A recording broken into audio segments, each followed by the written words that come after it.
अस्सलामुअलैकुम। Horror stories के एक न्यू एपिसोड के साथ मैं हूं मज़हर मलिक। कैसे हैं आप लोग? उम्मीद है खैरियत से होंगे। आज जो खौफनाक कहानी मैं आपको सुनाने जा रहा हूं, ये मुझे कहानी भेजी है बिलाल ने। उन्होंने कहा है कि मेरा शहर और इलाका ना बताइएगा। बिलाल कहते हैं कि ये कहानी उन दिनों की है जिन दिनों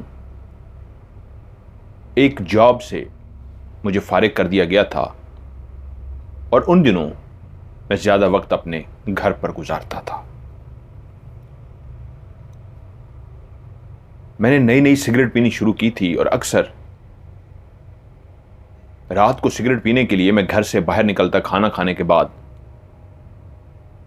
और बाहर घर से दूर जाके इस अंदाज में सिगरेट पीता कि कोई घर वाले देख ना लें। एक दिन ऐसे सिगरेट पीने के लिए कि चलो वॉक भी हो जाएगी, खाना हजम हो जाएगा, चहलकदमी करते करते करते मैं अपने घर से दूर उस बड़े से ग्राउंड में पहुंच गया जिसको हमारी गली के लड़के क्रिकेट का ग्राउंड बना चुके थे। हमारी गली मुख्तलिफ गलियों के साथ मिली हुई थी, लेकिन एक सिरा ऐसा आता था जहां पे वो गली खत्म हो जाती और उसके बाद कच्चा रास्ता शुरू हो जाता। कच्चा रास्ता चलते हुए आगे एक बड़े से ग्राउंड के साथ मिल जाता। ये एक ऐसा बड़ा सा ग्राउंड था जिसके चारों तरफ ऊंचे ऊंचे दरख्त थे और उन दरख्तों के बीचों बीच वो जो बड़ा सा ग्राउंड था, वहां जब भी जैसे ही शाम होती तो गली के सारे लड़के जहां अपनी क्रिकेट खेलते तो वहां छोटे बच्चे अपनी माओं के साथ खेलने के लिए पहुंच जाते। जैसे ही मगरिब की अजान होती, अंधेरा फैलने लगता तो वो ग्राउंड आहिस्ता आहिस्ता खाली हो जाता, क्योंकि उस ग्राउंड के अंदर किसी भी लाइट का इंतजाम नहीं था। तो मैं उस दिन चहलकदमी करते हुए आगे की तरफ बढ़ रहा था कि मेरे कानों ने एक इंतहाई सुरीली आवाज को सुना। कोई गा रहा था और इतना खूबसूरत गा रहा था, ऐसा सुर में गा रहा था कि मैं उसके सुरों में डूब सा गया और आवाज की सिमत का तयन करके उसी तरफ बढ़ने लगा, यहां तक कि दूर बैठा हुआ वो नौजवान मुझे नजर आ गया जो गाना गा रहा था। मैं चलता हुआ जब बिल्कुल उसके करीब पहुंचा तो मैं उसको पहचान चुका था। हमारी गली का ही वो एक लड़का था जिसका नाम था फरहान। उसने मुझे आते हुए देख लिया था, इसलिए उसने गाना बंद कर दिया और मेरे एहतराम में खड़ा हो गया और मुझसे बोला, बिलाल भाई कैसे हैं आप? मैं भी उसको जानता था उसके नाम से। मैंने कहा, भाई तुम कैसे हो? और मैं तो हैरान रह गया हूं कि ये तुम गा रहे थे। अरे भाई, मैं तो ऐसा सहर में डूब गया तुम्हारी आवाज के, सोचा भी नहीं था। तुम्हें खुदा ने सिर्फ शक्ल अता नहीं की, तुम्हें तो आवाज भी अता की है और तुम ऐसा सुरीला गाते हो, ये तो मैं सोच भी नहीं सकता था। चलो यार बैठ जाओ।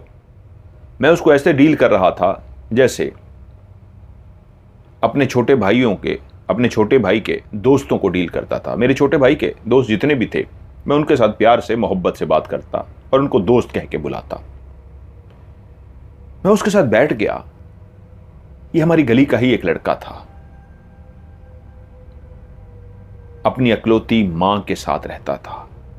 मैं इसके खानदान के बारे में ज्यादा नहीं जानता था, सिवाय इसके कि ये और इसकी मां इसी गली के एक ऐसे घर में रहते हैं जहां पे ऊपर वाला पोर्शन उन्होंने किराए पे दिया हुआ है और नीचे ये खुद रहते हैं। घर काफी इनका बड़ा था और शायद जो किराया आता था उनसे इनकी इनकम इतनी अच्छी हो जाती थी कि इनकी गुजर बसर बहुत अच्छी हो रही थी। ये नौजवान शायद 22 से 23 साल का था। बहुत ही खूबसूरत इसके बाल थे। चेहरे का नक्श चौड़ा माथा, सतवां नाक, बड़ी बड़ी आंखें। वाकई खुदा ने इसको बहुत खूबसूरत बनाया था। और ऊपर से वो बाल बढ़ा कर रखता, जो बड़े बाल, लंबे बाल उसकी शख्सियत पे और खूबसूरत ना सिर्फ लगते बल्कि उसकी शख्सियत को पुरकशिश बनाते। जहां खूबसूरत थे वहां पुरकशिश भी नजर आता। तो मैं उसके साथ बैठ गया। मैं किसी के सामने सिगरेट नहीं पीता था, लेकिन पता नहीं क्यों मैंने कहा, मैं तुम्हारा गाना सुनना चाहूंगा और तुम भी मेरे छोटे भाई की तरह हो, मुझसे शर्माओ मत। ये देखो, मैं भी तुम्हारे सामने सिगरेट पी रहा हूं। मैं किसी के सामने सिगरेट नहीं पीता। शायद मेरी और फरहान की उम्र में 5-6 साल का फर्क होगा, या 4-5 साल का। मैंने जेब से सिगरेट निकाला और सिगरेट पीना शुरू कर दिया। फरहान इस अंदाज में आसमान पे निकले हुए उस चांद को देख रहा था जैसे किसी गहरी सोच में गुम हो। मैंने उससे कहा, भाई कहां खो गए, क्या सोच रहे हो? वो चौंका ख्यालों से और बोला, कुछ नहीं फरहान भाई, बिलाल भाई। मैंने कहा, चलो यार, जो गा रहे थे ना, गाना शुरू करो भाई, मैं तो बेचैन हो गया हूं, तुम्हारी आवाज बहुत खूबसूरत है। मेरे बारहा इसरार पे उसने गाना शुरू कर दिया और उसके करीब बैठ के उसके गाने को जब मैंने सुना तो वो मासूम सा खूबसूरत सा लड़का गाना गाते हुए कई गुना ज्यादा खूबसूरत हो गया था। मैं हैरान ये था कि जब वो सुर लगा रहा था, आंखें बंद करके गुनगुना रहा था, तो वो ना सिर्फ गुनगुना रहा था बल्कि ऐसा लगता था किसी और सयारे से आया हुआ एक ऐसा हसीनो जमील नौजवान जिसको खुदा ने ऐसा खूबसूरत गला दिया था कि जब वो सुर बखेरता था तो आप उसी दुनिया में खो जाते थे जिस दुनिया से, जिस सयारे से वो आया था। यानी आप एक ऐसे तखय्युल में, ख्याल में खो जाते थे कि कौन से सयारे से ये खूबसूरत सा नौजवान आया है। जब वो गाना गा चुका तो मैंने पूछा, फरहान कब से गाना गा रहे हो? उसने कहा, भाईजान मुझे बचपन से शौक है, लेकिन सच्ची बात यह है मुझे सबके सामने गाना गाते हुए शर्म आती है, लेकिन मेरा दिल करता है मैं गाना गाऊं। मेरी वालदा भी गाना गाने को पसंद नहीं करती, इसलिए मैं रात को निकल आता हूं और यहां बैठ के मैं गाना गाता हूं। लेकिन आज जब आपको आता देखा तो मैं एकदम से चौंक गया और मैंने गाना इसलिए बंद कर दिया था, मैं नहीं चाहता था कोई मेरा गाना सुने, लेकिन आपने बहुत ज़्यादा कहा तो मैंने गाना आपको सुना दिया। मैंने कभी किसी से नहीं पूछा मैं कैसा गाता हूं, आप बताएंगे मैं कैसा गाता हूं? मैंने कहा, यार तुम तो जो बड़े बड़े सिंगर्स हैं उनसे अच्छा गा रहे हो, ऐसे लगता है जैसे तुमने सीखा है बकायदा कहीं से, और ऐसा ज़बरदस्त सुर लगाया, ऐसा गाना गाया कि मज़ा आ गया। लगता है तुम्हें तो बहुत जुनून है, शौक है। वो बोला, जी भाईजान मुझे बहुत ज़्यादा शौक है। उसके बाद हमारी गपशप शुरू हो गई और मैंने उसे कहा, चलो यार अब चलते हैं, मुझे देर हो रही है। वो भी उठ के खड़ा हो गया कि मैं भी घर को चलता हूं। और यूं चलता हुआ, मेरा घर शुरू में था, मैं अपने घर चला गया और वो गली में आगे बढ़ गया अपने घर की तरफ। कुछ दिन मैं मसरूफ रहा और उस मैदान की तरफ ना जा सका। जैसे ही फुर्सत मिली, कोई तकरीबन चौथा दिन था, रात हुई, मैंने खाना खाया तो मैं पहले ही फैसला कर चुका था कि यार कहीं फरहान दोबारा वहां पे बैठा होगा, आज मजा आएगा उसका गाना सुनने का। तो मैं चलता हुआ सीधा वहां पहुंचा तो फरहान वहीं पे बैठा था, लेकिन खामोश था, आज गाना नहीं गा रहा था। मैं जैसे गया, सलाम दुआ हुई, मैंने सिगरेट लगाई, मैंने कहा, यार फरहान सच्ची बात यह, मैं तो तुम्हारे लिए आया हूँ, गाना सुनाओ भाई। मैं तो उस दिन से बेचैन हूँ, गाना गा के मैं मसरूफ़ रहा तुम्हारा गाना सुन के, वरना मेरा दिल था कि जल्दी से मैं पहुँचूँ, तुम्हारा गाना सुनाओ यार। वो खुश हो गया, जैसे उसके गाने की किसी ने इस तरह तारीफ़ की थी, उसको खुद यकीन नहीं आया था। जब उसने पहली दफ़ा मुझसे पूछा था कि मैंने कैसा गाना गाया, तो वो डर रहा था कि मैं कोई बद तारीफ़ी ना कर दूँ, लेकिन सुन के वो बहुत खुश हो गया। तभी उसने गाना गाना शुरू किया और मैं वाकई उसके गाने के सुरों में ऐसा खो गया कि टाइम का पता ही ना लगा। आज एक के बाद एक के बाद एक मैंने उससे गाना सुना, उससे फरमाइश की और वो भी सुनाता गया। शायद पहली दफ़ा ऐसा था कि इस खूबसूरत नौजवान से कोई सामने फरमाइश करके गाना सुन रहा था, और ना सिर्फ गाना सुन रहा था बल्कि उसकी गाने की तारीफ़ के साथ साथ उसके गाने के सहर में, उसके गाने के जादू में मस्त होके बैठा था। और वो भी देख चुका था कि मैं कैसे मस्त होके उसके गाने को सुन रहा हूँ। आज जब महफ़िल का इख्तिताम हुआ, हम दोनों उठने लगे, तो मैंने उसे थपकी दी और बोला, यार कमाल कर दिया, सच्ची में आज दिन जैसा भी गुजरा था, लेकिन इन पल को, इन लम्हों को जो तुमने मुझे गाना सुनाया, इतना खूबसूरत बना दिया है कि अब मैं जब अपने बिस्तर पे जाऊंगा तो ऐसी गहरी नींद आएगी। सर्दियां शुरू होने जा रही थी, मौसम थोड़ा थोड़ा ठंडा हो रहा था। यूं अब रोज़ाना तो नहीं, लेकिन कुछ दिनों के गैप के बाद मेरी फरहान से मुलाकात होती, और यूं हम दोनों के बीच में एक अच्छी दोस्ती भी हो चुकी थी, ऐसी अंडरस्टैंडिंग हो चुकी थी। गाने के साथ साथ हम बैठ के बातें भी करते थे। एक उम्र का जो बीच में गैप था कि मैं उससे काफ़ी बड़ा था, उस उम्र के बड़े होने की वजह से वो मेरा एहतराम करता था, मुझे भाईजान कहता था, और मैं उसको छोटे भाई की तरह डील करता था। फिर ऐसा हुआ कि मेरी एक जॉब हो गई। अब मैं जॉब पे जाना शुरू हो गया। शाम को थका हुआ आता, टाइम ना मिलता बाहर जाने का कि मैं जाके फरहान से मिल सकूं। कभी कभी टाइम मिलता तो मैं कभी कभी फरहान से जाके मिलता, लेकिन ज़्यादातर जॉब की वजह से अब मेरा घर से बाहर रात को निकलना मुश्किल होता। ये वीकेंड था, आज पता था कि कल छुट्टी है, तो मुझे बड़ी फरहान की याद आ रही थी। काफ़ी टाइम हो गया उसका गाना सुने हुए। आज उसके साथ बैठूंगा, उसका गाना सुनूंगा। खाना खाने के बाद मैं घर से निकला, चलता हुआ ग्राउंड पहुंच गया। ग्राउंड के अंदर फरहान मौजूद था। दुआ सलाम के साथ मैं उसके साथ बैठ गया, लेकिन आज वो बहुत परेशान नजर आ रहा था, उदास नजर आ रहा था, या यूं कह लीजिए कि मैंने उसे कहा गाना सुनाओ। गाना सुनाते हुए वो उलझ रहा था। आज उसके सुर उस अंदाज में नहीं थे जैसे वो सुर लगाता था, और जैसे मस्त होके आंखें बंद करके और ऐसा डूब के गाता था कि उसको ये नहीं पता होता था कि वो क्या गा रहा है। सिर्फ उसका गला बताता था कि उसके गले के अंदर से एक ऐसी आवाज निकल रही है जो एक ऐसा सहर तारी कर रही है, जैसे हम दोनों रात के इस पहर इस ग्राउंड में नहीं, किसी और दुनिया में बैठे हैं। उसकी आवाज़ का जादू हम दोनों को, शायद उसका तो मुझे नहीं पता, मुझे किसी और दुनिया में पहुंचा देता। लेकिन आज वो उलझा हुआ था, गाना सुनाते हुए भी उस तरह वो गाना ना सुना सका। जब उसने गाना ख़त्म किया तो मैंने उसे कहा, फरहान क्या हुआ है, सब खैरियत है? तो उसने सर झुका लिया। मैंने कहा, क्या मुझे अपना बड़ा भाई नहीं समझते हो या अपना दोस्त नहीं समझते हो? मैं तो तुमसे इस तरह फ्रेंडली माहौल में बातचीत करता हूं जैसे मेरा छोटा भाई। मुझे पता है तुम्हारे ज़्यादा दोस्त नहीं हैं, तुम ज़्यादा लड़कों के साथ नहीं फिरते, तुम्हारी माँ ने तुम्हें मना कर रखा है जितना मैं जानता हूं, लेकिन मैं तो तुम्हारे दोस्तों की तरह हूं, तुम्हारा बड़ा भाई भी हूं, मुझसे शेयर नहीं करोगे? जब मैंने उसे काफ़ी हौसला दिया तो वो फिर बोलने के लिए तैयार हो गया। मुझसे बोला, फरहान भाई ये बात सही है, मैं आपको बड़ा भाई भी समझता हूं और दोस्तों की तरह आपका रवैया है। एक अजीब सा वाकया हुआ है। मैंने कहा, क्या? अब सर्दियां शुरू हो चुकी थी। वो बोला, मैं यहीं पे ही रात को आके बैठता हूं, कुछ देर बैठता हूं, गाना गुनगुनाता हूं और घर चला जाता हूं। आजकल सर्दियां हैं, अब तो कोई भी बाहर नहीं आता सिवाय आपके। पहले आप आ जाते थे, उन दिनों में अभी सर्दी शुरू नहीं हुई थी। फिर आपका आना भी कम हो गया, आपने बताया आपकी जॉब हो गई। मैं ऐसे ही कुछ दिनों पहले बैठा गाना गा रहा था कि मैंने देखा एक शख्स चलता हुआ आया है,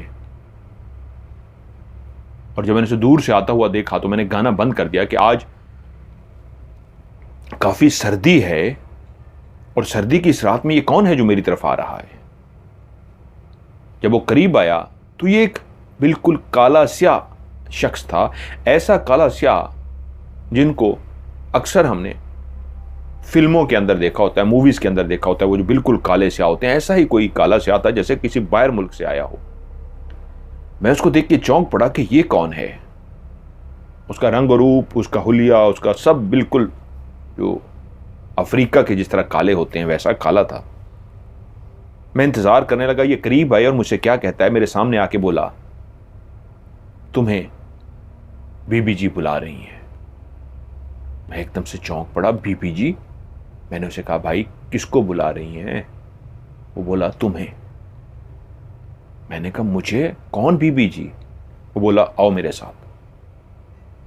मैं अपनी जगह से खड़ा हो गया, लेकिन अभी तक परेशान था, ये कौन है, मुझे कौन सी बीबी जी के पास लेके जाना चाह रहा है, या शायद मोहल्ले में कोई नई फैमिली आई है, कोई नए घर वाले आए हैं जो उन्होंने इसको भेजा है कि जाओ उसको बुला कर लाओ। मैं उठ के खड़ा तो हो गया, लेकिन फिर उससे पूछा, यार तुम्हें कोई गलत फहमी हुई होगी, मेरा तो यहाँ पे कोई दोस्त नहीं है, कोई जानने वाला नहीं है, मेरा कोई मिलने वाला नहीं है यहाँ पे। तो वो मुझसे बोला, तुम्हारा नाम ही फरहान है ना? मैंने कहा, हाँ मेरा नाम है। तो बोला, तुम्हें ही बुलाया है, आ जाओ। अब मैं उसके साथ चलना शुरू हो गया और चलते हुए हम गली के अंदर दाखिल हो गए, लेकिन गली के किसी घर के आगे वो रुक नहीं रहा था। मैं समझ रहा था गली के किसी घर के आगे रुकेगा, लेकिन चलता चलता वो गली भी क्रॉस कर गया, और जब गली की दूसरी साइड पे पहुंचा तो वहां पे एक गाड़ी खड़ी थी, छोटी गाड़ी। वो उस गाड़ी के जैसे ही करीब गया तो पीछे का दरवाजा किसी ने खोल दिया, और मैं जैसे ही उस गाड़ी के करीब पहुंचा तो अंदर से एक लड़की की आवाज आई, फरहान दूसरी तरफ से गाड़ी में आ जाओ। अब मैं चौंक गया। वो जो लड़की गाड़ी के अंदर बैठी थी, मैंने उसका चेहरा नहीं देखा था, उसकी आवाज को सुना था, उसके हाथ को देखा था क्योंकि उसने दरवाजा खोला था और उसके हाथ इंतहाई बाजू सफेद थे, उसने सोने की चूड़ियां पहनी हुई थी। मैं इससे पहले कि मजीद सवाल पूछता कि आप मुझे क्यों बुला रही हैं, गाड़ी में बैठने का क्यों कह रही हैं, सब खैरियत है, कि फिर से उसकी आवाज आई, डरो मत फरहान, आ जाओ गाड़ी में बैठो। दूसरी दफा जब उसने मुझे गाड़ी में बैठने के लिए कहा तो उसका लहजा इंतहाई प्यार भरा था, ऐसी रिस्पेक्ट के साथ था जैसे कोई इंतहा की बला की इज्जत के साथ किसी को बुलाता है और प्यार से कहता है। उसकी आवाज के अंदर ऐसा जादू था कि मैं खो सा गया उसकी आवाज में, ऐसी खनखनाती, ऐसी खूबसूरत आवाज। मैं चलता हुआ गाड़ी की दूसरी सिमत गया, उसने दरवाजा खोल दिया। वो जो काला सा शख्स मेरे साथ आया था वो जाके आगे वाली साइड पे बैठा। पहले उसने पीछे वाला दरवाजा मेरे लिए खोला, और जब मैं अंदर बैठ गया तो उस काले शख्स ने दरवाजा बंद कर दिया। ड्राइवर पहले से बैठा हुआ था और वो काला शख्स आगे जाकर बैठ गया। गाड़ी चल पड़ी। उन्होंने मुझसे कोई बात नहीं की, मैंने भी उनसे कोई बात नहीं की। मैं परेशान था कि ये कौन है, मैं कहां जा रहा हूं और ये मुझे कहां लेके जा रहे हैं, मुझे कुछ नहीं पता। आगे वाली यहाँ पे ड्राइवर बैठा था और ड्राइवर के साथ वो जो काला सा जो मुझे बुलाने आया था वो बैठा था। उस तरफ तो शीशों के आगे पर्दे नहीं पड़े हुए थे, लेकिन जिस सिम्त में मैं बैठा था और मेरे साथ वो औरत बैठी थी जिसने अपने आप को चादर से ढांप रखा था, जिसका चेहरा मैंने अभी तक नहीं देखा था, हमारी दोनों तरफ पर्दे गाड़ी के अंदर इस तरह के लगे हुए थे कि मैं बाहर नहीं देख सकता था। गाड़ी चलती रही, कितनी देर चलती रही मुझे इसका भी अंदाजा नहीं हुआ कि एक बड़े से गेट के सामने गाड़ी जाकर रुकी। वो काला सा शख्स गया, नीचे उतरा, उसने जाके गेट खोला और गेट खोलने के बाद वापस आया और कहा, अंदर चलिए। गाड़ी अंदर दाखिल हो गई। ये एक बड़ा सा गैराज था, किसी बहुत बड़ी कोठी का गैराज। दरवाजा पीछे से बंद हो गया। उसी काले ने भाग के पहले मेरा दरवाजा खोला, मैं उतर के नीचे उतरा और उसके बाद उसने दूसरा दरवाजा खोला जिस तरफ वो लड़की बैठी थी। उस काले ने मुझे कहा, आइए मेरे साथ। मैं उसके साथ चल पड़ा और लड़की हमारे पीछे आ रही थी। हम जैसे ही एक बड़े से उस गैराज जो था गाड़ी का, उसके सामने एक बड़ा सा दरवाजा था, लकड़ी का बहुत बड़ा, इंतहाई नफीस, इंतहाई खूबसूरत दरवाज़ा। यकीनन किसी अमीर कबीर घर के अंदर हम दाखिल होने जा रहे थे। दरवाजे से ही पता लगता था, क्योंकि रात के उस पहर में कोठी को बाहर से नहीं देख सका था, लेकिन गेट से अंदाज़ा हो गया था, गैराज से अंदाज़ा हो गया था कि बहुत बड़ा घर है। जब हम अंदर दाखिल हुए तो मेरी आंखें खुली की खुली रह गईं। वो इतना बड़ा ड्राइंग रूम था उनका, शायद हमारे घरों में जो कमरे बने होते हैं 3 से 4 कमरों का जो साइज होता है उतना बड़ा सिर्फ उनका ड्राइंग रूम था, जैसे 4 कमरों को तोड़ के एक ही ड्राइंग रूम बना दिया गया हो। ऊपर जो फानूस लगा था वो इंतहा का बला का खूबसूरत था। जो सोफे पड़े थे वो ऐसे नायाब और ऐसे खूबसूरत थे, ऐसे लगता था जैसे सोने का रंग किया गया हो, सोने के बने हों, नर्म और मुलायम। जब मैं उनके ऊपर बैठा तो पहली दफा ऐसा लगा कि इतने कीमती और नायाब मैं सोफे पे बैठ रहा हूं। मैंने इर्द गिर्द की जिस चीज को देखा तो हर चीज इतनी कीमती थी, इतनी खूबसूरत थी कि इससे पहले महंगी और इतनी कीमती चीज को मैंने इतने करीब से नहीं देखा था। हाँ, शायद किसी मूवी के अंदर, फिल्म के अंदर, ड्रामे के अंदर मैंने देखा हो, हकीकत में नहीं देखा था। आज मैं हकीकत में देख रहा था और सामने ही एक और दरवाजा था, एक तरफ सीढ़ियां थीं जो ऊपर की तरफ जा रही थीं,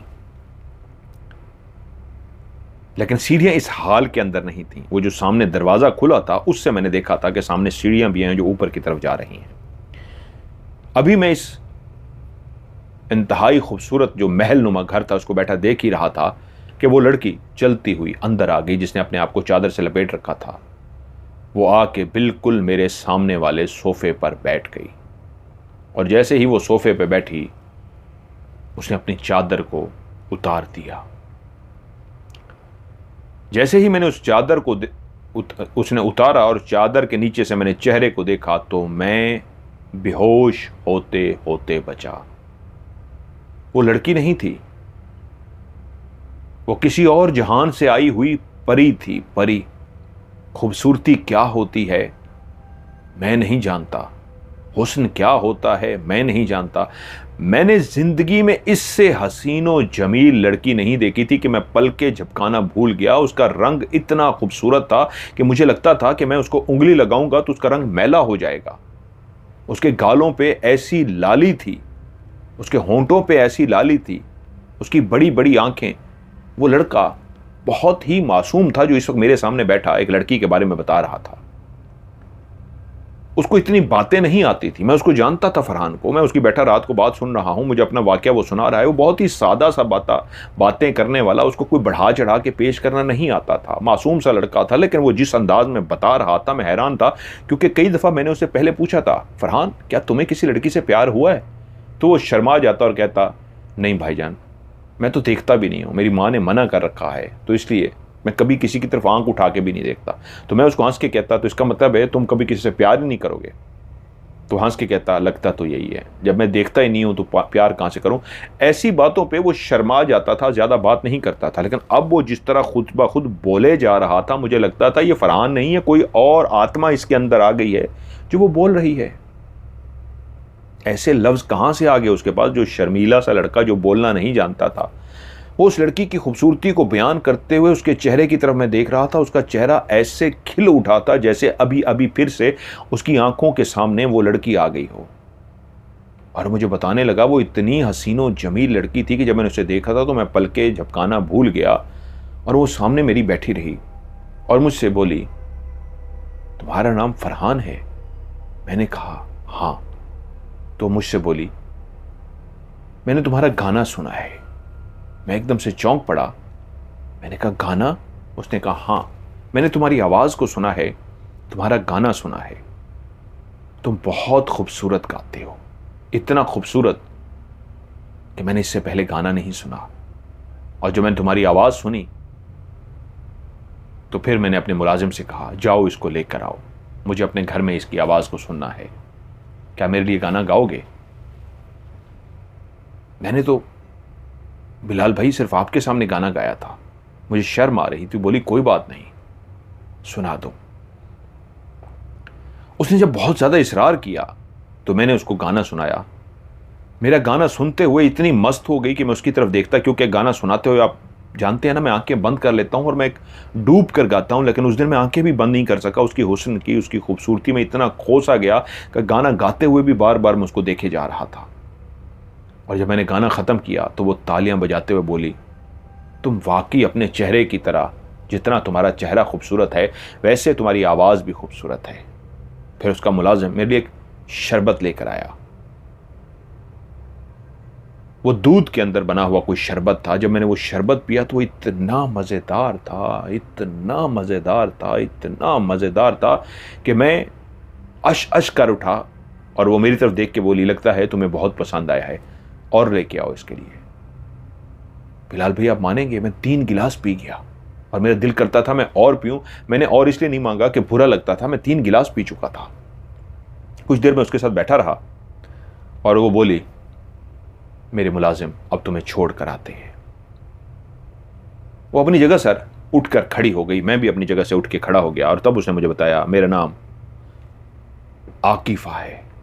और उसने अपना हाथ मेरी तरफ बढ़ा दिया, जैसे कोई किसी से हाथ मिलाता है।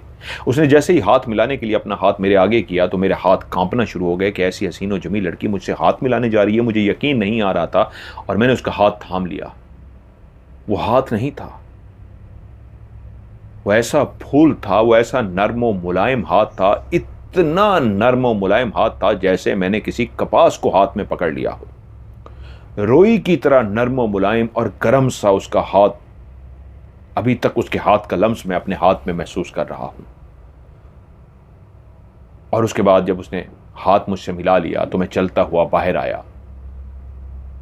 ड्राइवर ने दरवाजा खोला, उस काले शख्स ने, वो बाहर मुझे छोड़ने तक आई। जब मैं गाड़ी में बैठ गया तो उसने हाथ हिलाया और दरवाजा बंद हो गया। जब वो गाड़ी उस घर से बाहर निकाल रहे थे तो मैं अभी तक उसके हुस्न के अंदर खोया हुआ था। मुझे कुछ भी याद नहीं था सिवाय उसके हसीन और जमील चेहरे के।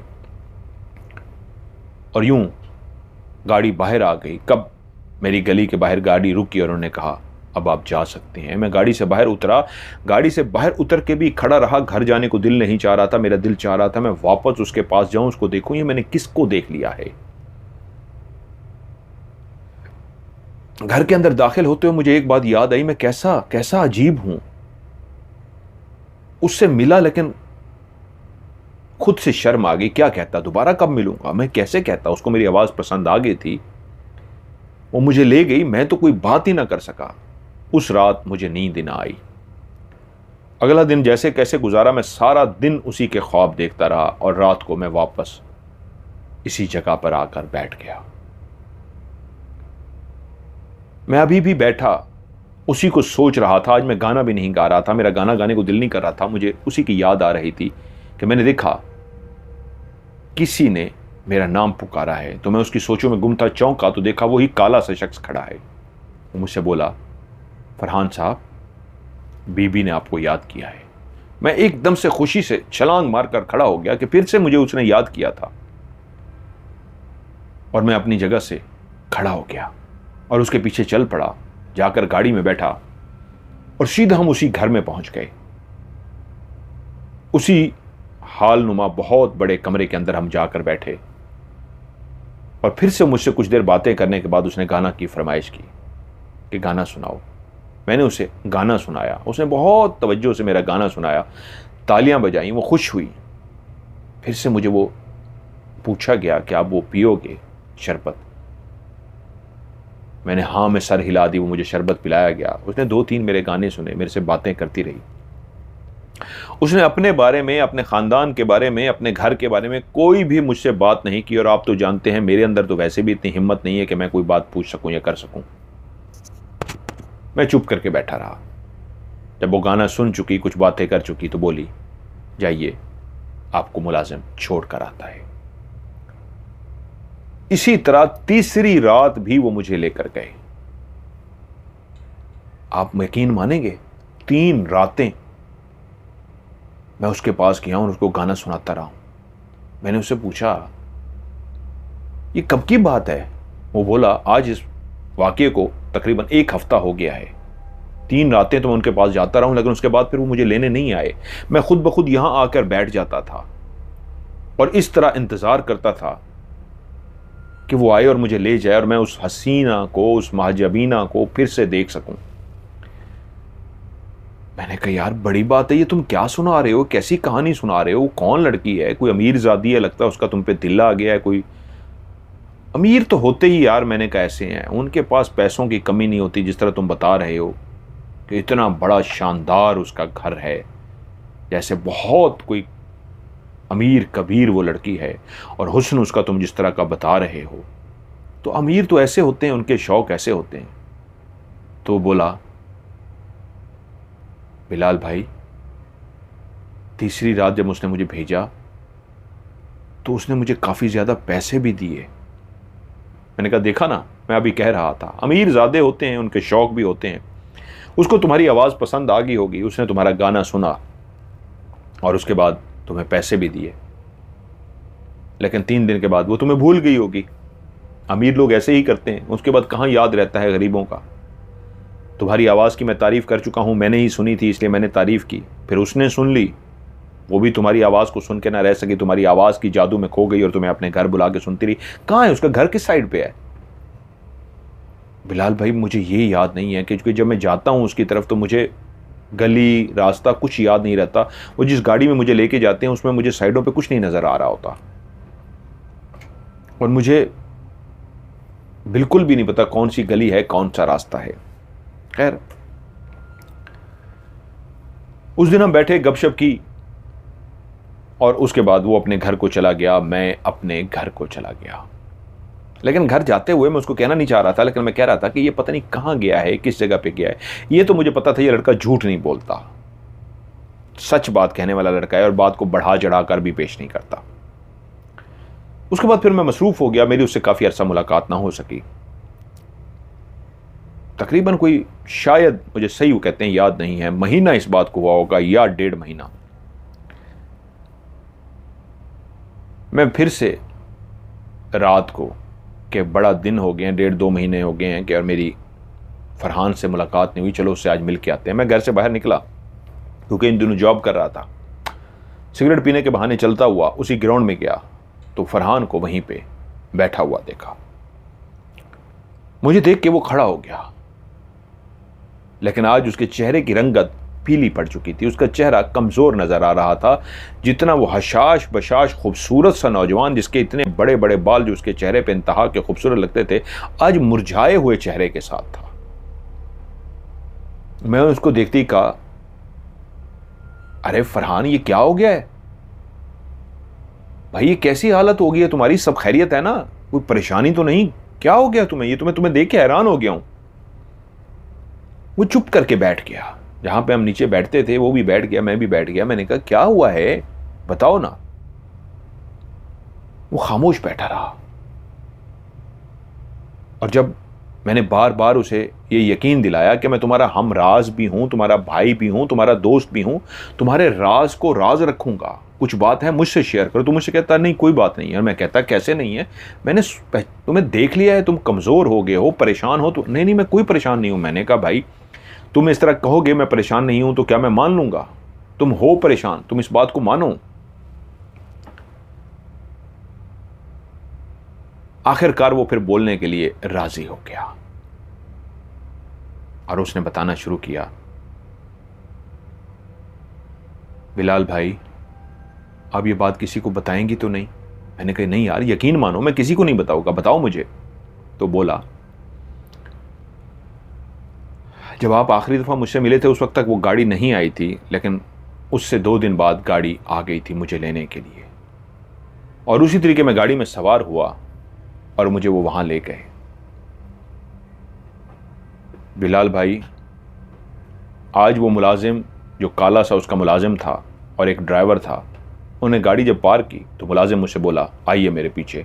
और मैं चलता हुआ उसी ड्राइंग रूम के अंदर दाखिल हुआ, वहीं पे बैठने लगा, लेकिन उसने इशारा किया, आगे आइए। और मैं उस दरवाजे में दाखिल हो गया जिसके आगे मुझे सीढ़ियां नजर आई थीं। वो मुझे सीढ़ियों पर लेकर चलता हुआ ऊपर पहुंच गया। जब मैं ऊपर पहुंचा तो एक लाइन के अंदर बने हुए काफ़ी कमरे थे। ये बहुत बड़ा घर था, जिससे मुझे आज अंदाज़ा हो रहा था बहुत ज़्यादा कमरे थे। और वो एक रास्ते से, कॉरिडोर से चलाता हुआ मुझे एक कमरे के दरवाजे के सामने गया। उसने दरवाजे को नॉक किया, अंदर से आवाज़ आई, भेज दो। और उसने कहा, दरवाज़ा खोल के कहा, अंदर जाइए। मैं अंदर दाखिल हो गया। ये एक कमरा नहीं था, ये एक बहुत बड़ा कमरा था। इंतहाई नफीस पर्दे लगे हुए थे इंतहाई खूबसूरत फानूस लटका हुआ था, बहुत नरम और मुलायम नीचे कारपेट बिछा हुआ था। जैसे उसका ड्राइंग रूम था वैसे ही ये बहुत बड़ा उसका बेडरूम था। एक बहुत बड़ा बेड लगा हुआ था, ऐसा बेड जिसके 4 जो कोने थे उसके ऊपर एक लकड़ी ऊपर छत को जाकर टच हो रही थी और उसके ऊपर उस बेड की अपनी छत बनी हुई थी। जैसे बादशाहों के बेड होते हैं कि 4 कोने होते हैं जो बेड के, उसके ऊपर एक ऐसी लकड़ी लगी होती है जिसके ऊपर कशीदा कारी की गई होती है, हाथ से काम किया गया होता है, नवाबी काम। और वो ऊपर छत पे, मतलब उस कमरे की छत नहीं, कमरे की छत तो बहुत ऊंची थी, यानी उसकी जो 4 कोने थे उसके ऊपर लकड़ी थी और उस लकड़ी के ऊपर उसकी छत बनी हुई थी उस बेड की।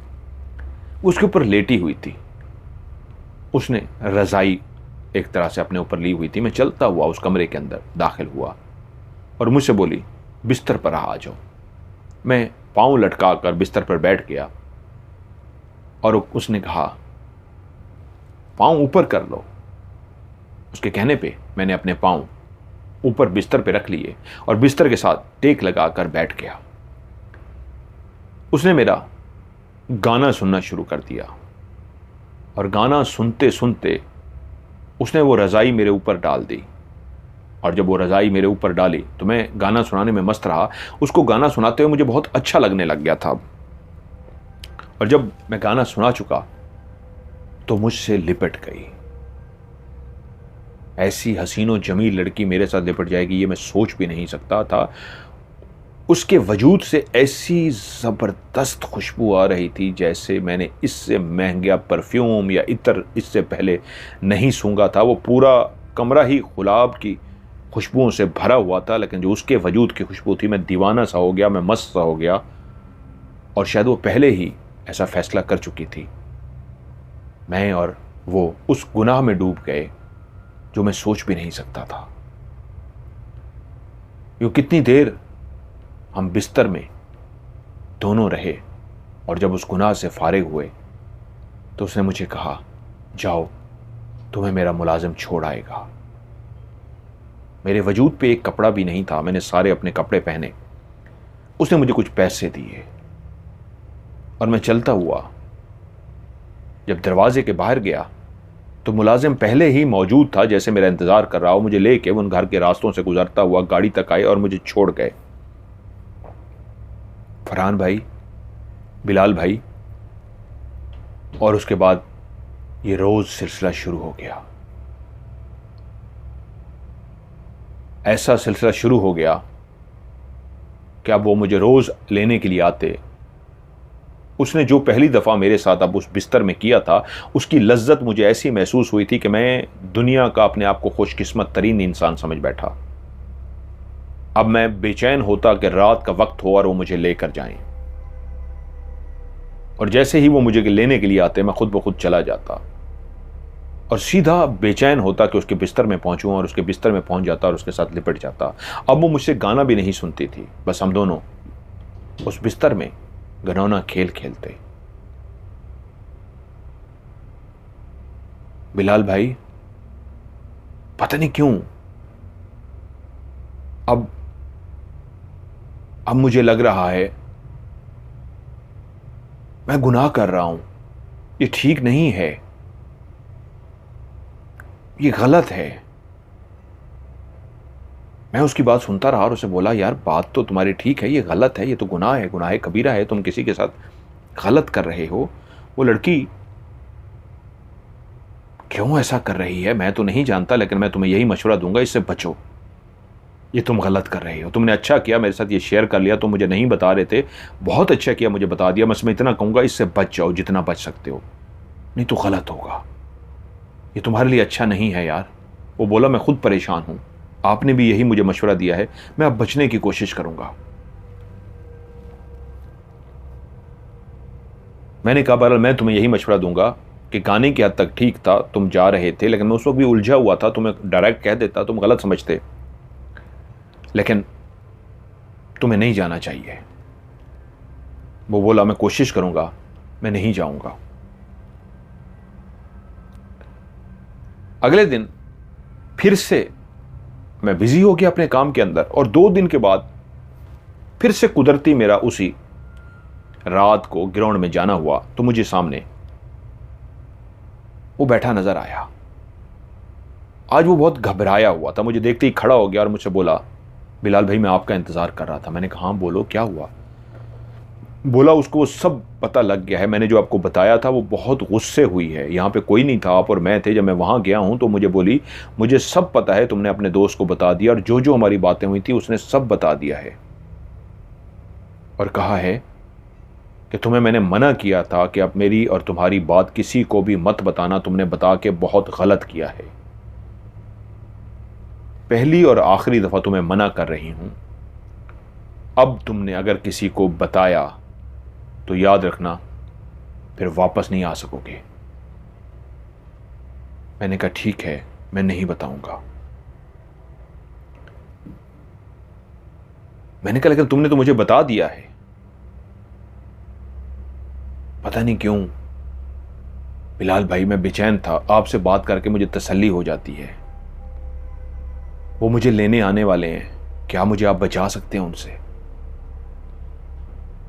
कौन लेने आने वाले हैं? तो बोला वही जो लेकर जाते हैं। अभी? हाँ मुझे पता लग जाता है वो आ रहे हैं, वो अभी लेने आएंगे, आप मुझे बचाएंगे ना?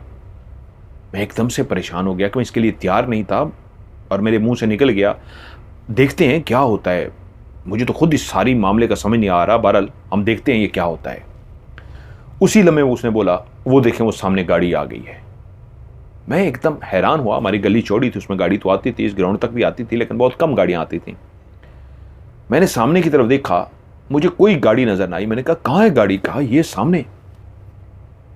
मैं बार बार गाड़ी को देखूं, उसको कहूं ना कि भाई मुझे तो कोई गाड़ी नहीं नजर आ रही, तुम कौन सी गाड़ी कह रहे हो? मैं अभी गाड़ी की तरफ ही देख ही रहा था कि मेरी आंखों ने एक मंजर देखा, एकदम जैसे कोई खुद ब खुद हवा में नमूदार हो जाता है, जैसे कोई छुपा हुआ हो और एकदम से सामने आ जाओ। ऐसे ही मेरी आंखों के सामने, जिस तरफ गाड़ी को मैं देख रहा था, गाड़ी तो नहीं थी, वहीं मेरी आंखों के सामने ही खुद ब खुद एक काला सा इंसान जाहिर हो गया, इस अंदाज में कि वो चलता हुआ सीधा हमारी तरफ आ रहा था। और मैं चौंक पड़ा कि ये कहां से था, ये तो गायब था, एकदम से कहां से आ गया है। वो जैसे ही हमारे करीब पहुंचा, उसने मेरी तरफ देखना भी गवारा नहीं किया और वो खुद ब खुद खड़ा हो गया। और जैसे फरहान अपनी जगह से खड़ा हुआ, उस काले ने अपने मुंह से कोई लफ्ज नहीं कहा, उसके करीब पहुंच के कहा हाथ के इशारे से कि आओ, और फरहान उसके पीछे चल पड़ा। अब वो काला वापस मुड़ चुका था, फरहान उसके पीछे जा रहा था। मैं साकित अपनी जगह पे खड़ा था कि ये क्या है, गाड़ी कोई नहीं थी, ये काला कहां से आया है कि मेरी आंखों के सामने ही वो काला और फरहान मेरी आंखों के सामने से जिस जगह से वो काला एकदम से जाहिर हुआ था, उसी जगह पे वो भी गायब हो गया और फरहान भी गायब हो गया। और मैं वहां खड़ा देखता रहा कि ये क्या हुआ है, ये दोनों कहां गायब हो गए हैं। मैं डर गया। मैं अपनी जगह से उठा, उस जगह पे पहुंचा जहां पे दोनों गायब हुए थे, वहां पे दोनों नहीं थे। मैं चलता हुआ गया, इधर उधर देखा, वो जा चुके थे। मैं भाग के वहां तक गया था जहां पे उसने गाड़ी बताई थी, वहां पे गाड़ी भी नहीं थी। मैं अपने घर तो चला गया, लेकिन परेशान था, क्या करूं, किसी को बताऊं ना बताऊं, मेरी बात पे तो कोई यकीन ही नहीं करेगा, कहेगा ये क्या कह रहे हो। मैं चुप कर गया। अगले दिन मैं अपने ऑफिस तो गया, लेकिन मैं उलझा रहा और इंतजार में था कि रात हो तो मैं उससे मिलूं, और मैं वक्त से पहले उधर पहुंच गया। वो पहले ही वहां पे बैठा था। मैं उसके पास गया, फरहान को देखते ही कहा, फरहान कल तुम कहां चले गए थे? उसने कहा भाई कल वो गाड़ी आ गई थी मुझे लेने, आपने देखा नहीं? वो गाड़ी मैंने आपको बताया था सामने खड़ी है, और गाड़ी से वो निकल के सामने आया था। मैंने उससे कहा और फिर तुम वहीं चले गए? उसने कहा हाँ। और उसने तुम्हें नुकसान नहीं पहुंचाया? क्योंकि तुमने तो मुझे बता दिया था। वो बहुत खुश थी आज किसी बात पे। जब मैं पहुंचा तो वो बिस्तर में भी नहीं थी, वो नाच रही थी लिबास के बगैर, और बहुत खुश थी। जब मैं कमरे में दाखिल हुआ तो मुझे देखकर बोली, आज मैं बहुत खुश हूं, आओ मुझसे लिपट जाओ, आज मुझे एक बहुत बड़ी खुशी मिली है, तुम्हारी हर गलती तुम्हें माफ की। और मेरा हाथ पकड़ के मुझसे नाचती रही, और एंड पे सिर्फ मुझे उसने इतना कहा कि आज मेरा मूड बहुत अच्छा था, आज मैं किसी बात पे बहुत खुश थी, तुम्हें इसलिए छोड़ रही हूं, दोबारा किसी को मत बताना और जाओ। वो इतनी खुश थी, उसने मुझे कुछ नहीं कहा, लेकिन मैं बहुत परेशान हूं, मुझे अब इससे बचाओ। मैंने कहा फरहान, कल कोई गाड़ी नहीं थी, जिस गाड़ी को तुमने देखा मुझे कोई गाड़ी नहीं नजर आई, जिस गाड़ी का नक्शा तुमने खींचा था ऐसी कोई गाड़ी नहीं थी। हाँ, एक काले शख्स को मैंने खुद ब खुद जाहिर होते और तुम्हें लेकर जाते हुए गायब होते देखा है, जिससे मैं समझ गया हूं वो कोई इंसान नहीं है, वो कोई खौफनाक मखलूक है।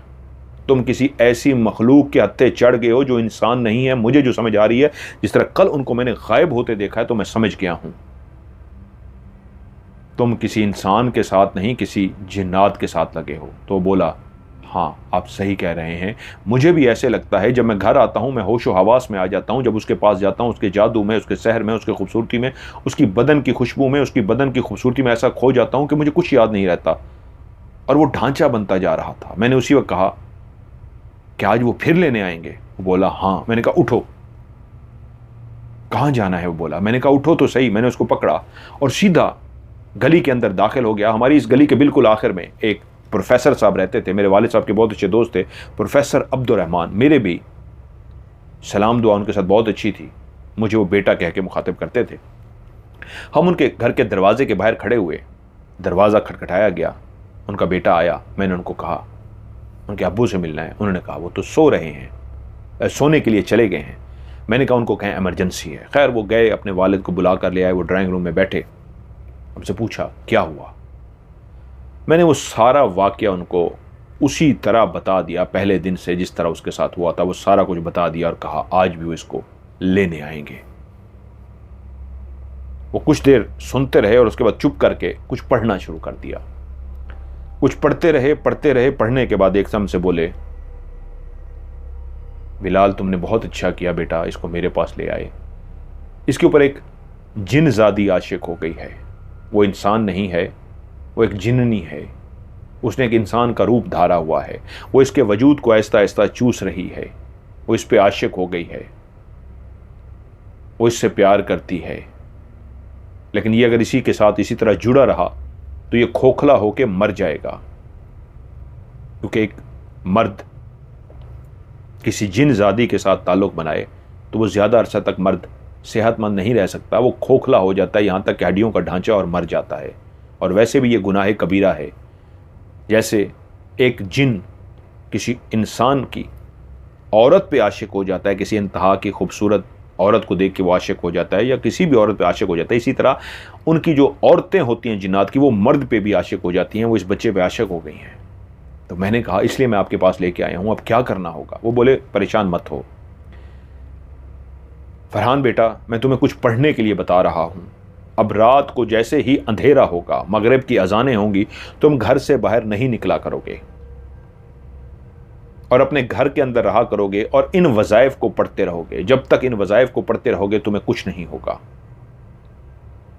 जब तुम वज़ाइफ को पढ़ना छोड़ दोगे, वो जिनजादी तुम्हें फिर बुलाने की कोशिश करेगी। जब तक तुम्हें वज़ाइफ पढ़ोगे उसका जादू तुम पे काम नहीं करेगा। अभी तुम्हें वज़ाइफ पढ़ने होंगे। मेरे बहुत सारे काम हैं, ये मैं मुकम्मल कर लूँ, फिर मैं देखता हूँ इसको क्या करना है।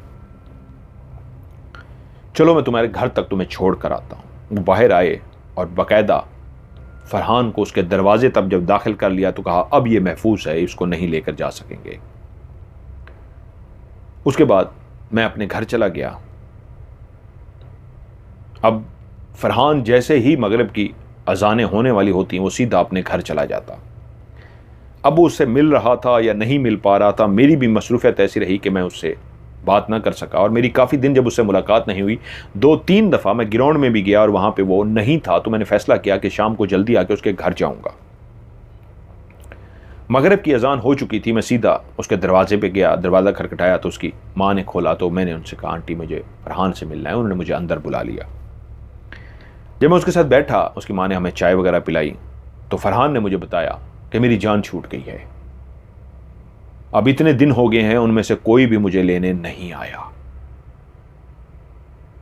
और मैं आपकी वजह से बच गया हूं। प्रोफेसर साहब ने जो मुझे पढ़ने के लिए दिया है वो मैं पढ़ रहा हूं। अब मैं घर में हूं और देखिए कैसे मैं ठीक हो रहा हूं। और वाकई उसका चेहरा कुछ बेहतर हो गया था। हशाश पेशाश तो पहले की तरह नहीं था, बेहतर हो गया था। मैं उसके साथ कुछ बैठा, खुश हो गया कि चलो वो बच गया है। अब दिन को फिरता है, जैसे ही अंधेरा होने लगता है वो घर चला जाता है। और यही कहा था उन्होंने कि रात को आपने बाहर नहीं निकलना। अब कुछ दिनों के बाद मैं सिगरेट पीने के लिए उसी तरह ग्राउंड के अंदर गया। फरहान नहीं था। मैं अकेला जाकर बैठ गया और जैसे ही मैंने सिगरेट लगाई, सिगरेट पी ली, अब मैंने सिगरेट को फेंका और उठने की नीयत ही कर रहा था कि मैंने देखा वही काला स्याह शख्स जिसके बारे में उसने मुझे बताया था और मैंने उसको पहली दफ़ा आते हुए देखा था, जो खुद ब खुद ऐसे जाहिर हुआ था और गायब हुआ था, उसी तरह खुद ब खुद जाहिर हुआ और चलता हुआ मेरी तरफ आना शुरू हो गया। मैं एकदम से अपनी जगह से खड़ा हो गया और उसने मुझे देख के कहा, मेरे पीछे आओ, बीबी जी तुम्हें बुला रही है। उसका लहजा ऐसा था, उसकी आवाज़ ऐसी थी जैसे खुद ब खुद मैं रोबोट बन गया हूँ, उसकी आवाज़ के जादू में शहर में खो गया हूँ और उसके पीछे चलना शुरू कर दिया। बेसाख्ता ना चाहते हुए भी मैं उसके पीछे चल रहा था और चलते चलते चलते बिल्कुल गली के उस एंड पे पहुंचे जहां पे एक गाड़ी सी खड़ी थी। उस गाड़ी के अंदर मुझे बिठा दिया गया। बिल्कुल वही गाड़ी जैसे उसने कही थी, बिल्कुल वैसी ही गाड़ी थी। उसके साइडों पे पर्दे पड़े हुए थे और मैं उस गाड़ी के अंदर बैठ गया। गाड़ी चल पड़ी। मुझे रास्तों का पता नहीं और जब गाड़ी उसी तरह बिल्कुल एक गैराज के अंदर जाके रुकी तो मेरा दरवाज़ा खोला गया और कहा बाहर आओ। मुझे लेकर वो अंदर ड्राइंग रूम में पहुंचे। उसका नक्शा वो पहले ही खींच चुका था और जब मैं उस बड़े से हाल नुमा ड्राइंग रूम में पहुंचा तो सब कुछ वही था जो उसने मुझे बताया था, बिल्कुल वैसा। खाली पड़ा था।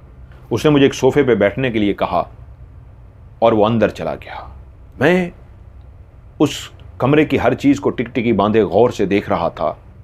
मेरे अंदर खौफ भी था, लेकिन मैं एक जादू, एक सहर में मुब्तला था। जैसे मैं ना चाहते हुए भी सब कुछ कर रहा था कि थोड़ी देर के बाद एक इंतहाई हसीनो जमील लड़की, एक ऐसी खूबसूरत लड़की जिसकी तारीफ़ करते हुए मुझे लगा था शायद उसने कम तारीफ़ की थी।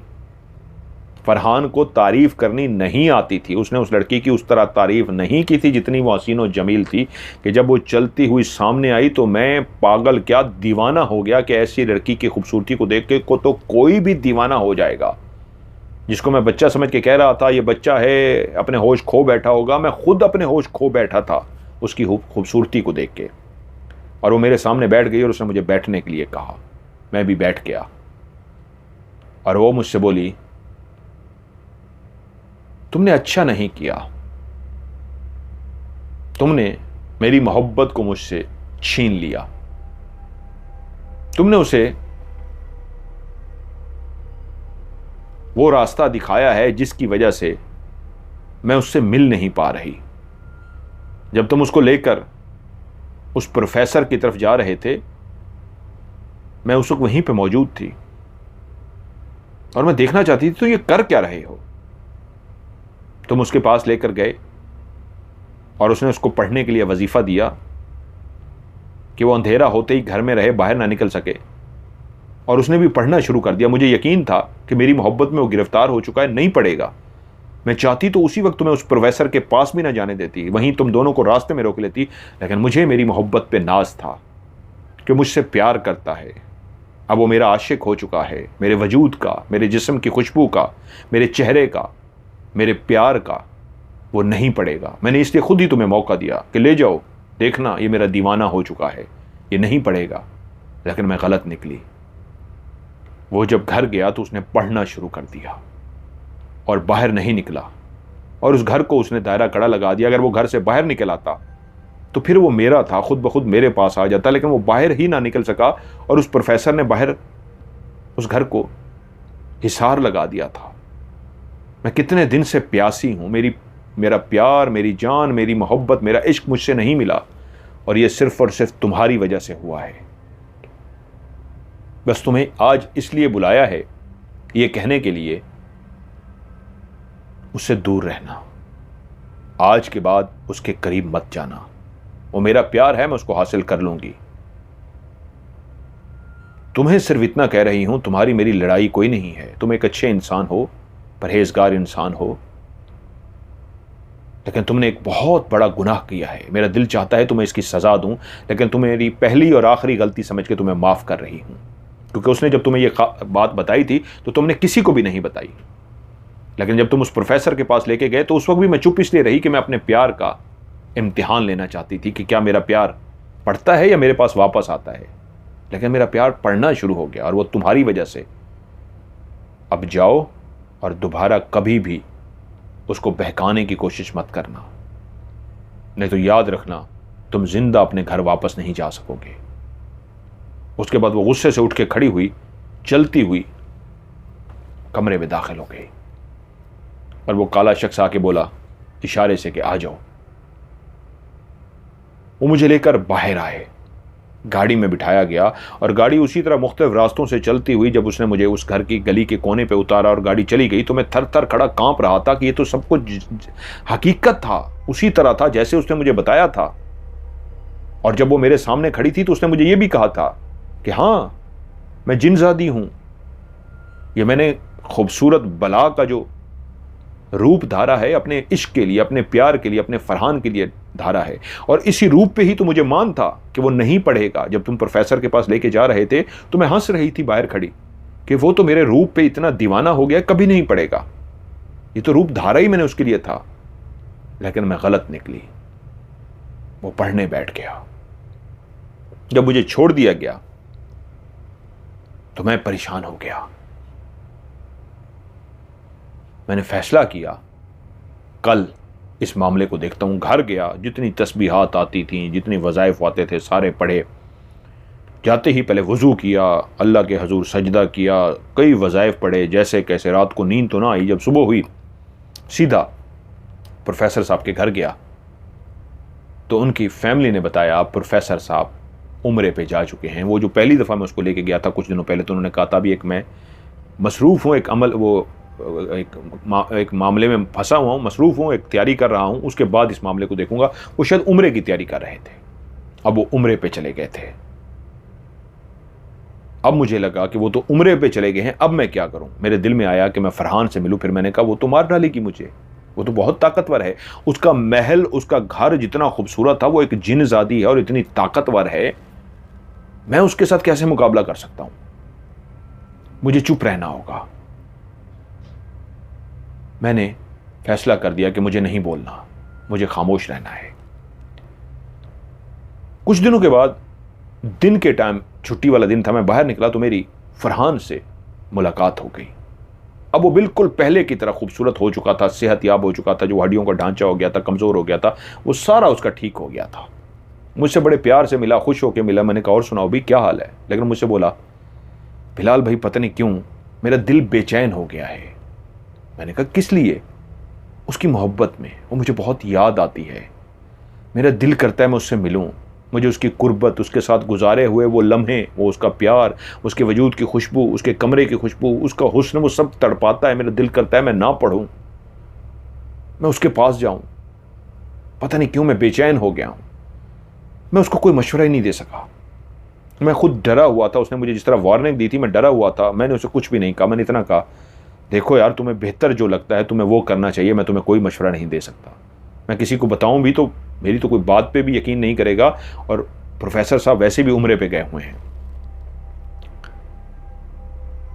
मेरी उससे मुलाकात ना हुई और कुछ दिनों के बाद मुझे पता लगा कि मोहल्ले वाले फरहान को ढूंढ रहे हैं, उसकी माँ और बाकी लोग भी, कि फरहान गायब हो चुका है। इधर उधर हर जगह पे ढूंढा गया, यहां तक कि पुलिस के अंदर रिपोर्ट भी दर्ज करा दी गई कि फरहान गायब हो चुका है, उसका कोई अता पता नहीं था। काफी ढूंढा गया, नहीं मिला, तो मैं समझ गया था कि फरहान ने पढ़ना बंद कर दिया था, जिसकी बिना पे वो रात को किसी दिन घर से बाहर निकला और उसने कहा था कि जिस दिन पढ़ते हुए उसने पढ़ना बंद कर दिया और वो घर से बाहर आ गया, मैं उसका इंतजार करूंगी और मैं वहीं मौजूद होती हूं। बस इंतजार ये है मेरा प्यार किसी दिन, किसी रात को ये पढ़ना बंद करे और घर से बाहर निकल आए, तो मैं अपने प्यार को अपने साथ ले जाऊंगी इस दुनिया से दूर। अब रिपोर्ट भी दर्ज हो चुकी थी, मैं खामोश था। मुझे इंतजार था अब्दुर्रहमान साहब का। और आखिरकार प्रोफेसर साहब आ गए, सब उनको मुबारकबाद दे रहे थे, मिल रहे थे, काफ़ी रश था उनके पास। जब वो फारिग हो गए और मैं उनसे मिला, इंतज़ार में था कि वो अकेले हों और मेरी उनसे मुलाकात हो, तो मैंने सारा वाक़या उनको सुनाया। कुछ देर वो खामोश हो गए, पढ़ते रहे और उसके बाद बोले हाँ सही कह रहे हो, फरहान ने पढ़ना बंद कर दिया था और उसका दिल बेचैन हो गया था। वो वहां बैठ के ज़रूर कुछ ऐसा कर रही थी कि इसका दिल बेचैन हो उसकी मोहब्बत में और ये पढ़ना बंद कर दे। और उसने वही गलती की, उसने पढ़ना बंद कर दिया। और जैसे ही उसने पढ़ना बंद किया वो घर से बाहर निकल आया। उधर वो इंतजार में थी, उसने उसको अपने साथ लिया और वो ले गई है। वो जिस घर में तुम गए थे, तुम जो बता रहे हो जिस घर में तुम गए थे, जिस घर में वो गया था, वो कहीं इस दुनिया में वजूद नहीं रखता। वो आंखों का धोखा है। वो तुम लोगों की आंखों को धोखा देने के लिए घर बनाया गया था। वो उसने अपना एक रूप धारा था। वो एक जिनजादी थी। वो मुलाजिम भी उसके जिन थे। वो एक ताकतवर जिनजादी थी और वो घर तुम्हें दिखाने के लिए था। उस घर को ढूंढा भी जाए तो नहीं ढूंढा जा सकता। और रहेगी फरहान की बात, वो ले गई है। जहां वो ले गई है, इतना मेरे पास भी इल्म नहीं है कि उस जगह से उसको वापस ला सकूं। मैंने उस वक्त उम्रे पे जाना था, इसलिए तुम्हें कहा था कि मैं वापस आके पढ़ाई करूंगा, देखूंगा। उन दिनों में मैं खुद उम्रे की तैयारियों में था। अगर मैंने उम्रे पे ना जाना होता तो मैं पढ़ना शुरू कर देता। मुझे काफ़ी टाइम लगता इसके पढ़ने के लिए, फिर मैं उसको रोक सकता, क्योंकि वो बहुत ताकतवर थी। लेकिन क्योंकि मैंने जाना था, उम्रे की तैयारी थी, इसलिए मैंने भी पढ़ाई नहीं की और उसको एक वजीफ़ा दे दिया था कि इतनी अरसा ये खुद पढ़ता रहेगा, उससे महफूज रहेगा। जब मैं उम्रे से वापस आ जाऊँगा तो फिर बैठ के इसके लिए एक वजीफ़ा करूँगा। वो एक रात का नहीं होगा, कई रातें लगेंगी मुझे। मैं उस वक्त नहीं पढ़ सका था। लेकिन अब जो वो चला गया है, वो इतना दूर गया है, मैं चाहूँ भी तो उसको वापस नहीं ला सकता। और तुम्हें भी एक मशवरा दूंगा, इसको कोशिश करो, किसी से जिक्र मत करना। ये बहुत ताकतवर मखलूक होती है। पहली तो तुम्हारी बात को कोई मानेगा नहीं, और दूसरा तुम्हारे पास सबूत नहीं है किसी चीज़ को बताने का। तीसरा, वो मखलूक तुम्हें नुकसान ना पहुंचा सके, क्योंकि तुम्हें उन्होंने मना किया था और तुमने फिर भी बता दिया। बेहतर है इस वाक़ये को भूल जाओ। जब सारी दुनिया भूल जाएगी, तुम भी भूल जाओगे, उसके बाद वो मखलूक कभी तुमसे राब्ता नहीं करेगी। तभी फिर तुम कभी अगर बता भी दोगे किसी को, फिर वो तुम्हें नुकसान नहीं पहुंचाएगी। लेकिन अभी अपनी ज़ुबान बंद रखना और अपने वजीफ़े करो। घर से तुमने भी नहीं निकलना। बिलाल कहता है कि फिर मैंने भी उन पर अमल किया और वजीफ़ा पढ़ना शुरू कर दिया और घर से निकलना बंद कर दिया।